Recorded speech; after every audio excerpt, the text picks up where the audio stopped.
Olá, minhas queridas e meus queridos alunas e alunos do ensino médio. Nós estamos aqui nesse momento de pandemia, todos os isolamentos, espero que vocês tenham seguido as orientações dos poderes a quais nós temos que fazer isolamento e principalmente estejam estudando em casa. Nessa primeira aula nós vamos falar sobre os povos indígenas do Brasil, os povos que habitavam o nosso território antes da colonização de Pedro Álvares Cabral, antes da colonização portuguesa. Então, para a nossa discussão, o início de nossa discussão, nós temos que discutir como que esses povos chegaram ao continente americano. Nós temos 4 teorias, sendo que uma delas não é muito aceita. A teoria que não é aceita é o autoctonismo, ou seja, que o índio ele é originário da própria América, tendo desenvolvido de um ramo diferente, alta evolução na América. Então essa teoria ela é excluída. Afinal de contas, nós temos assim as provas arqueológicas mais fortes do surgimento do homem na África. E nós temos então 3 teorias muito fortes da origem do indígena: a asiática, a malásia, polinésia e a australiana. A teoria asiática ela fala sobre o atravessamento do Estreito de Bering. O Estreito de Bering nada mais é do que separa uma faixa de 200 quilômetros aproximados, que separa a Ásia do norte da América, ou seja, a Rússia do Alasca. E dentro dessa faixa, possivelmente o homem que surgiu lá na África, se espalhou pela Europa, pela Ásia, passando pela Sibéria, atravessou o Estreito de Bering, aproximadamente 50 mil anos atrás. A teoria polinésia afirma que, após se espalhar pela Europa e pela Ásia, os humanos chegaram dentro da Oceania, espalharam pelos povos da Oceania e, a partir desse momento, eles vão aqui nessa região da Oceania, vão descer para a Polinésia e se espalhar pela América. A outra teoria essa teoria fala também entre 10 mil anos. Eles vão ocupando a Oceania e se espalhando. A outra teoria fala da expansão pela Austrália, que eles chegam na Austrália, estão na região da Austrália, e a partir desse momento de 10 a 4 mil anos, eles teriam ido através de jangadas, penetrando no sul da América do Sul, e a partir daí, na Terra do Fogo, espalhado. O que hoje a teoria da arqueologia fala? Que foi só uma teoria? Está correta? Não. Todas as 3 teorias possivelmente foram ocorrendo e permitiram a expansão dos seres humanos no continente americano. E como que nós sabemos disso? Através de pesquisa de arqueologia, de pesquisas de movimentos arqueológicos. Aquele crânio que estava no Museu Nacional, no Rio de Janeiro, do Cira, é importantíssimo, que ele prova que estavam aqui pelo menos 17.500 anos na região de Minas, central de Minas. Os humanoides, os habitantes nativos já estavam aqui.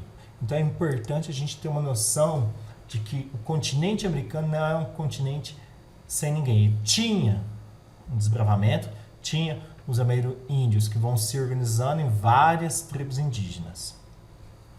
Sobre as tribos indígenas, nós temos várias tribos espalhadas pela América do Sul, região que hoje forma o Brasil. Nós temos basicamente 4 ramos importantes: Tupi, o G, o Naraueque, Caraíba. Todos esses ramos são ramos linguísticos que, por sua vez, reúnem os grupos indígenas, os povos indígenas. Por exemplo, o Tupi, ele estava espalhado basicamente pelo Amazonas, Pará, Roraima, Amapá, Nordeste no litoral, que seria a região dele aqui, Nordeste no litoral, iria descendo para o Espírito Santo, São Paulo, Paraná, chegando em Santa Catarina e Rio Grande do Sul. Esses povos são os tupis guaranis, oiapis, tupinambás, os chiapas, enfim, são os grupos tupi que falam a língua tupi, os derivados tupi. O G estava no Pará, no Maranhão, Pernambuco, Mato Grosso do Sul, Paraná, Santa Catarina, Rio Grande do Sul, São Paulo, Minas Gerais e Tocantins. É outro grupo que nós temos, que vão ser o Timbiras, Amoirés, Otocotudos, Chavantes e outros que estavam espalhados. Narueque, eles estão espalhados na região mais ao norte e centro-oeste, Amazonas, Amapá, Acre, Mato Grosso e Mato Grosso do Sul. São Guarinás, Perés, Barés. Nós temos o Caraíba, que eles estão entre os rios Xingu, Tapajós, Amazonas, Piauí, Pernambuco e Mato Grosso. São os Aipaicana, Ipoiós, Uiacas.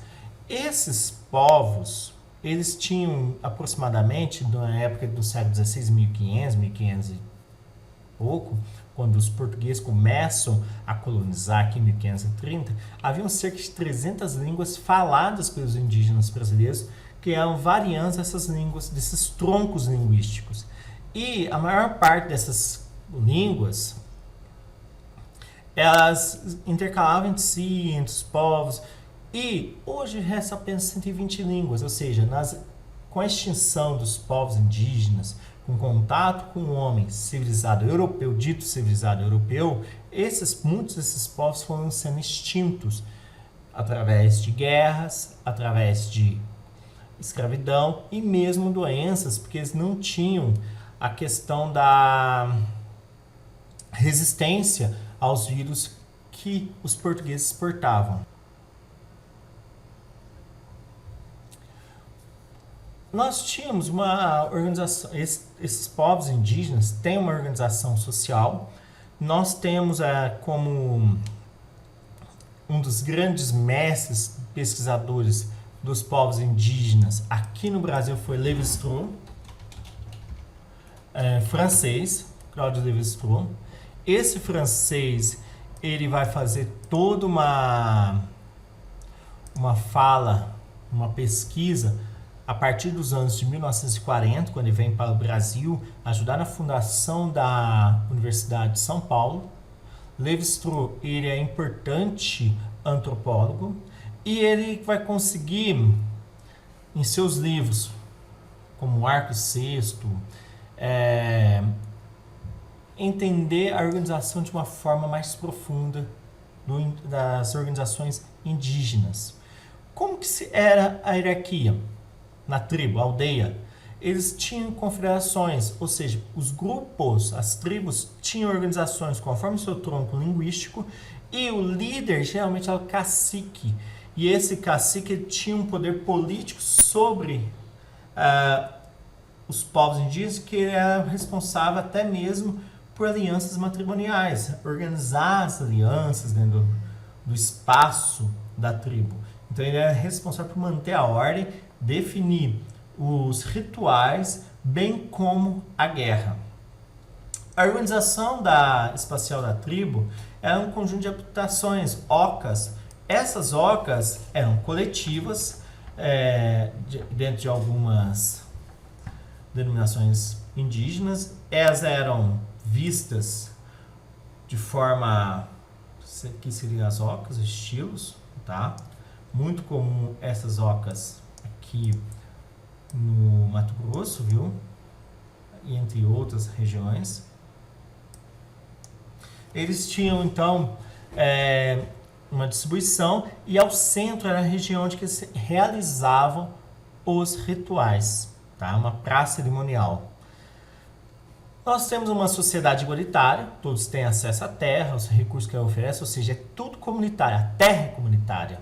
A plantação é um trabalho dos homens, a derrubada das matas, porque deve-se uma divisão sexual do trabalho. No caso, a feminina fica cuidar da roça, ou seja, cuidar da plantação, preparar os alimentos, fiar, tecer, coletar os frutos e raízes comestíveis, fazer os cestos e a cerâmica, além de cuidar das crianças. Já as tarefas masculinas era a pesca, caça, limpeza do terreno para plantio, fabricação das armas e construção das ocas. Ou seja, um trabalho mais pesado ficava com o homem, na divisão deles, e a questão da mulher ficava com um trabalho propriamente dentro dessas tribos para ela. Nós temos o seminomadismo, ou seja, semi-sedentarismo. Eles têm, sim, uma organização que não é totalmente sedentária, porque não desenvolveram a criação de animais domésticos para alimentação, como vacas, cabras, enfim, não tem uma domesticação muito forte. E não tem uma domesticação muito forte dos alimentos, uma plantação muito forte, porque eles vivem da caça e da coleta. Porém, eles têm um ambiente estabelecido, conseguem dominar a plantação de alguns itens, como a mandioca, o milho. Então, eles ficam no meio termo dos povos sedentários. Não são totalmente sedentários, mas também não são nômades, não buscam alimento, eles estão estabelecidos. E existe a poligamia, ou seja, casamento de um homem com várias mulheres, enfim.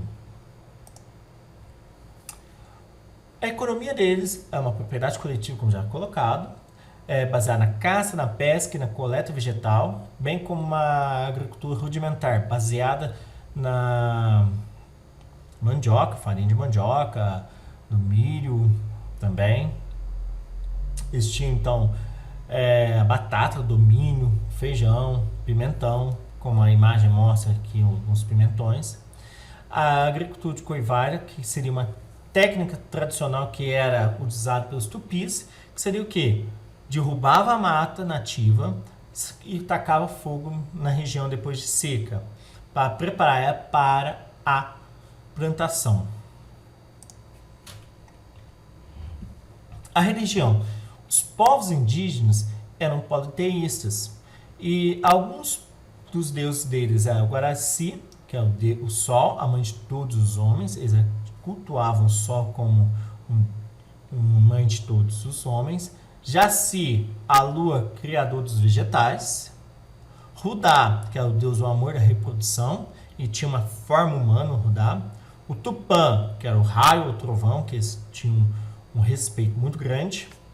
A Moboia, que é uma serpente protetora das donzelas, ou seja, as mulheres que eram consideradas donzelas tinham essa protetora, e eles executavam rituais funerários com a própria habitação do morto, usado como túmulo. Muitas vezes enterravam dentro das ocas os mortos dentro de um ritual.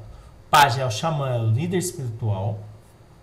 E para os indígenas, todos os animais já foram humanos. Eles acreditavam que os animais eram reencarnações de antepassados, de humanos que já passaram aqui. E conforme o tipo de animal, era devido à vivência que tinha aqui na Terra. A cultura.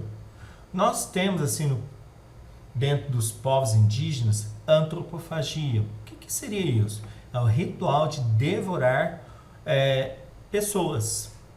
Poderia ser uma antropofagia heróica, que é entre os tupis, comer a carne do inimigo, que é uma honra, e a própria supremacia total na aldeia. Se você capturasse um inimigo seu e realizasse um churrasco deles, nossa, você tinha uma antropofagia heróica, você conseguiu vencer alguém, um inimigo, um guerreiro. A antropofagia doméstica entre os Gs, que era devorar os próprios membros da família que morressem de morte natural, para buscar associar aquilo que eles tinham de virtudes. Os portugueses tiveram contato com a antropofagia heróica. Tem relatos na literatura onde que portugueses que ficaram aqui, que foram construir fortes, Quando voltaram aqueles amigos nos navios, cadê eles? Descobriram que tinham sido devorados em rituais antropofágicos. Nós temos a dança, a música, a confecção de instrumentos musicais, como flautas, tambores, chocalhos, dentro dos rituais de comemorações festivas, rituais de relembrar os antepassados, rituais religiosos. E eles também tinham o costume de pintar a parte do corpo, enfeitar nos seus rituais e mesmo para a guerra. A cerâmica, nós temos as urnas funerárias que eram colocados, cerâmica majorojara, arte plumária, fazia aquela coisas de penas, o uso de roupas, até selagens, culinárias e objetos de cozinha tinham. Nós devemos a eles muitas lendas brasileiras, como Saci Pererê, Curupira. Saci Pererê todo mundo conhece. É um arteiro de uma perna só, um rapaz arteiro. Curupira seria aquele protetor da floresta, ele tem os pés avessos e ele é muito arteiro também. Nós temos a influência no vocal brasileiro, inclusive o nome Teito-Mogi vem do Tupi-Guarani.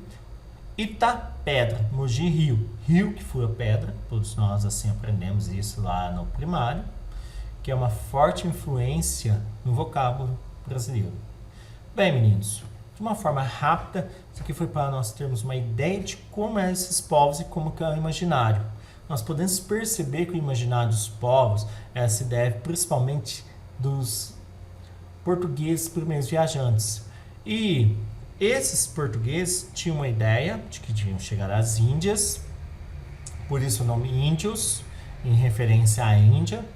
Porém, quando percebem que não é a Índia o continente que eles desejavam, eles vão começar a ter um intercâmbio com esses indígenas. Quando percebe que as tribos são diferentes, como que se dava o contato, vai ter um processo que nós iremos ver ao longo da colonização brasileira de assimilação desses indígenas, que não vai ser bem aceito, depois vai passar pela catequese, enfim. Nós vamos ter, dentro da cultura da formação do nosso país, o indígena no seu papel. É importante nós notarmos que a cultura indígena é um patrimônio nacional e era essencial a manutenção dela, bem como a sua compreensão. Nós devemos perceber que o indígena não é dentro daqueles estereótipos que nós acreditamos, nós vamos desmistificar ao longo dos nossos estudos, tá? Fiquem com Deus, bons estudos e até a próxima.